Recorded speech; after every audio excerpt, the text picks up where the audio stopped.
America, Israel ఉమ్మడిగా ఇరాన్పై దాడి చేస్తున్నాయి. ముందు యుద్ధాన్ని తక్షణం ఆపాలి. ప్రపంచ దేశాలన్నీ అమెరికా, ఇజ్రాయిల్ పైన అన్ని సాంక్షలు విధించాలి.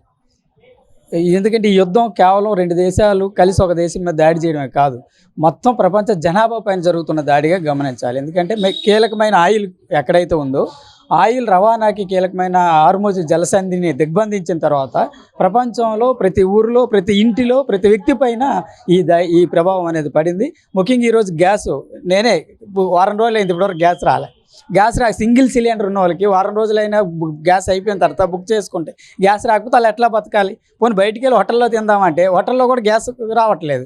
మరి ఇంట్లో గ్యాస్ లేక, ఇంట్లో తినలేక బయటికి వెళ్ళి కనీసం సొంత డబ్బులు ఖర్చు పెట్టుకొని తిందామన్నా, బయటికి వెళ్ళి తిందామంటే కూడా బయట హోటల్స్లో గ్యాస్ సరఫరా లేకపోవడం వల్ల హోటల్స్ కూడా మూతపడితే ఎట్లా బతకాలి? ఈరోజు హోటల్ మూతపడిందంటే హోటల్ ఆధారంగా పనిచేస్తున్న కార్మికుల కుటుంబాలన్నీ ఈరోజు పస్తుల పాలవుతాయి. ఈరోజు అదే గ్యాస్ ఒకటే కాదు, ఈరోజు పెట్రోల్, డీజిల్ ఇప్పటికే పెట్రోల్ రేట్లు పెంచేశారు.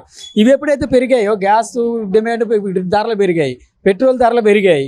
వీటితో పాటు ఈరోజు రైతు పండించుకున్న గుడ్డులు, ఈ కూరగాయలు ఇతర దేశాలు ఎగుమతి అవ్వాలి. అందులో ఆంధ్రప్రదేశ్ చాలా కీలకం. ఆంధ్రప్రదేశ్ గుడ్ల ఉత్పత్తిలో మొదటి స్థానం ఉంది, సీ ఫుడ్లో మొదటి స్థానంలో ఉంది. మరి ఈ పడవల ద్వారానే వెళ్ళాలి, వాడు ఆపేశాడు. అవి ఎట్లా వెళ్ళాలి? మరి ఆ రైతులు ఎట్లా ఆదుకోవాలి?